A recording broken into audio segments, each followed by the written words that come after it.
7.4 Question number 1. Write each fraction, arrange them in ascending and descending order using correct sign less than is equal to greater than between the fraction. इनके बीच पहले इनकी fraction निकालो, फिर इसके बीच के sign आपने बताने हैं कि किसके बीच क्या साइन लगेगा।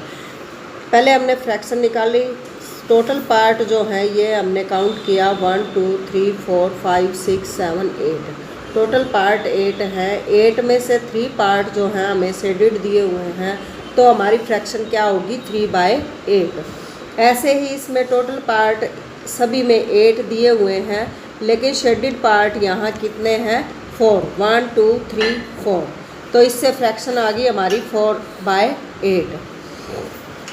और अब इस थर्ड सर्कल में हमें शेडेड पार्ट जो हैं 6 दिए हुए हैं, 1 2 3 4 5 6, और टोटल पार्ट है हमारे 8, तो फ्रैक्शन क्या होगी 6/8। और फोर्थ सर्कल में शेडेड पार्ट 1 है, फ्रैक्शन क्या होगी हमारी 1/8। इस तरह से हमने इस फ्रैक्शन को लिख लिया। अब असेंडिंग ऑर्डर में लिखना है। ए से शुरू होता है तो पहले सबसे छोटा नंबर हमारा क्या है 1/8। फिर उसके बाद देखो 1 के बाद 3 नंबर जो है उससे बड़ा है, फिर हमारा आ जाएगा 3/8, फिर उसके बाद 4/8, फिर 6/8। ऐसे हम असेंडिंग ऑर्डर में लिखेंगे, पहले सबसे छोटा नंबर, फिर उससे बड़ा, फिर उससे बड़ा, फिर सबसे बड़ा। ऐसे ही डिसेंडिंग ऑर्डर में क्या करते हैं हम, सबसे बड़े नंबर को पहले लेते हैं, तो सबसे बड़ा नंबर 6 है, 6/8, फिर 4/8, फिर 3/8 और 1/8। अब है आपका बी पार्ट के अंदर ये जो फिगर दी हुई है, आपके स्क्वायर दिए हुए हैं, हर फिगर में 9 स्क्वायर दिए हुए हैं टोटल, तो 9 स्क्वायर में से कितने स्क्वायर फर्स्ट फिगर में शेडेड है, शेडेड स्क्वायर है हमारे 3।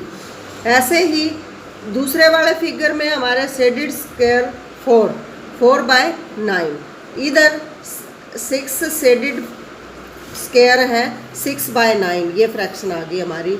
इधर 8 जो है वो शेडेड स्क्वायर है, तो 8 टोटल जो है स्क्वायर 9, तो ये फ्रैक्शन क्या आ गई हमारी 8/9। अब हमें इसे भी असेंडिंग ऑर्डर में लिखना है। देखो असेंडिंग ऑर्डर में जब लिखेंगे पहले सबसे छोटा नंबर क्या है 3/9। फिर देखो ये पहले से ही असेंडिंग में लिखा हुआ है, क्योंकि फिर 4/9 और फिर 6 और फिर 8/9। अब है हमारा डिसेंडिंग ऑर्डर में क्या करोगे, उसका उल्टा लिख दोगे। सबसे पहले कौन सा 8/9, फिर 6/9, फिर 4/9 और 3/9। अब C part, show 2/6 and 4/6, 8/6 and 6/6 on the number line पर आपने शो करना है इसको। Put appropriate sign between fraction given, जो आपको फ्रैक्शन दी हुई है उनके बीच में आपने साइन लगाना है जो आपको ये लगे कि ये ठीक है। अब देखो नंबर लाइन पे आपने क्या रिप्रेजेंट करना है, इन पॉइंट को 2/6 को 4/6, 8/6 और 6/6, इनको नंबर लाइन पे रिप्रेजेंट किया। नंबर लाइन हमारी यहाँ से स्टार्ट हुई 0 से, 0 के बाद हमारा क्या आता है 1, 1 के बाद 2, फिर 2 के बाद 3, फिर 4, फिर ऐसे ही 5 पॉइंट, फिर 6, ऐसे ही ये इधर 7, फिर 8, फिर 9 10 11 और फिर 12। इस तरह से हमारे नंबर लिखे होते हैं नंबर लाइन पे। तो यहाँ देखो बाय में 6 क्यों किया, क्योंकि यहाँ जो फ्रैक्शन हमें दी हुई है 2/6 4/6, 6 है इसका डिनोमिनेटर, तो हमने 0/6 किया और फिर क्या किया 1/6। लेकिन ये हमें रिप्रेजेंट नहीं करना, हमने सिर्फ रिप्रेजेंट करना है 2/6 को, ये रिप्रेजेंट नहीं करना, इसलिए हमने ये लिखा नहीं हुआ। तो अब 4/6 आपने रिप्रेजेंट करना है, तो ये हो गया आपका 4/6। और फिर 6/6 को क्या लिख सकते हैं, सिक्स वन जा सिक्स, सिक्स वन जा सिक्स इक्वल टू 1, और फिर 8/6 ये भी रिप्रेजेंट करना है। और जो हमें रिप्रेजेंट करना है वहाँ हमने मार्क कर लिया। कोई भी नंबर ले सकते हैं आप, OPQARB, कोई पॉइंट आप अपनी मर्जी से भी ले सकते हो। अब इनके बीच में साइन बताना है 5/6 और 2/6। देखो जो बड़ा स्टेटमेंट है उसकी साइड मुंह खुला होता है। यहाँ देखो हमें डिनोमिनेटर सेम दिया हुआ है। सेम डिनोमिनेटर में हम क्या करेंगे, जो बड़ी साइड है, जैसे बड़ा नंबर जो 5 है, 5 की साइड हमने मुंह इधर खोल दिया इसका, तो ये हमारा साइन आ गया। अब देखो यहाँ इसके अंदर 1/6 और 6/6 के अंदर क्या है, जो 6 है वो बड़ा नंबर है, तो अब 6 की साइड साइन आ गया। अब देखो 3/6 और 0/6, यहाँ 3 जो है बड़ा नंबर है, इसलिए यहाँ साइन ऐसे आ गया 3 की साइड।